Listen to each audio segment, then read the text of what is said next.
Zippier than a zipper. More relevant than last year's textbook. Able to stop STIs in their tracks. This is Quick Zips, the late night edition. Sexuality education fast. I'm Galena Mines, and welcome to our show. We have another catch-all question today. Viewers ask about a lot of different STIs, particularly viral ones. Nasty little boogers. The viruses, not our viewers, of course. So today's question captures them all. What are viral STIs? A bit of background. There are 3 types of infection you can get from sexual activity: parasitic, bacterial, and viral. A viral STI is a sexually transmitted infection that is caused by a virus.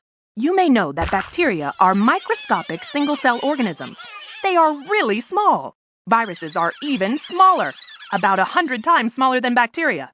They cause many common human infections, such as the common cold and chickenpox. Unlike bacteria, viruses cannot reproduce on their own. Instead, they hijack host cells.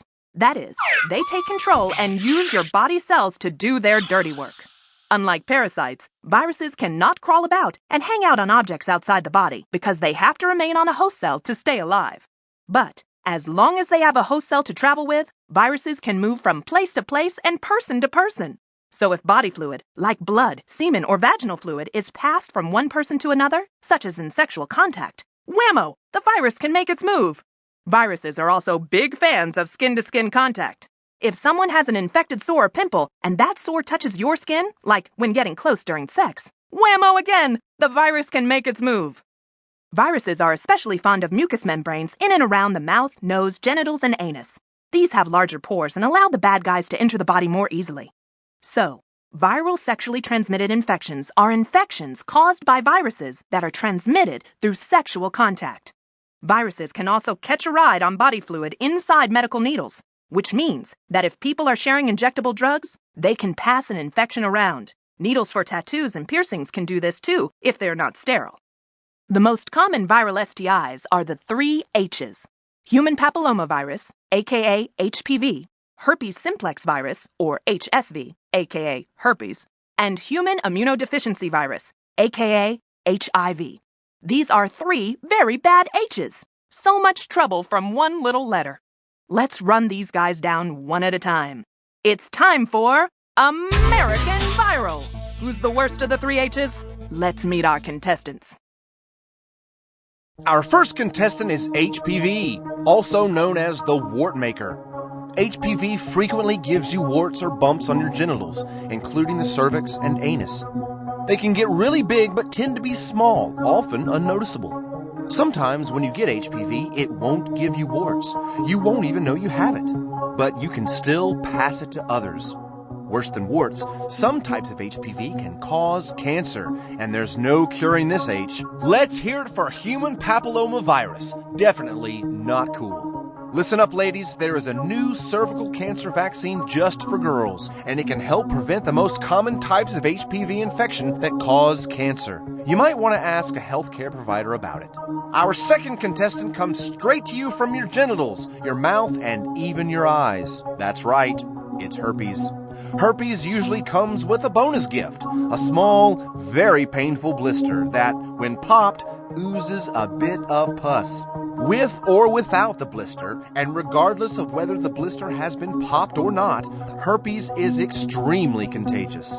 As many as 1 in 5 people have contracted herpes. Just like HPV, though, you can't tell by looking because the blisters go away for a while. But they'll be back. And some people never have symptoms at all. That doesn't stop Mr. Painful Blister from coming to some genitals near you. And get this, you know that cold sore you see friends sometimes get on their mouths? That may be a type of herpes too. And guess what? Oral sex, yep, it'll spread that cold sore places where you really don't want it. And it can work the other way too, from genitals to your mouth. Let's hear it for herpes. Our final contestant is HIV, the human immunodeficiency virus. HIV is transmitted through oral, anal, and penile vaginal sex and other activities that share body fluids. This bad guy doesn't bother with blisters or warts. It causes AIDS, the acquired immune deficiency syndrome. Early symptoms of HIV are flu-like, causing a person to feel tired or nauseous. That's it. It's hard for someone to even know he or she had HIV at first, and you absolutely can't tell by looking. Over time, however, HIV weakens your immune system so you can't fight other infections. Eventually, you get full-blown AIDS and your body can no longer fight infections that people who haven't been infected with HIV can fight off easily. There is no cure. Even with medication, your body will eventually be overwhelmed and you will die. HIV's one weakness? It can't live long outside the body. So, it's a bit more difficult to transmit than HPV and herpes. So, which contestant will it be, Galena? They are all horrible. I don't want to deal with any of them. Send them away.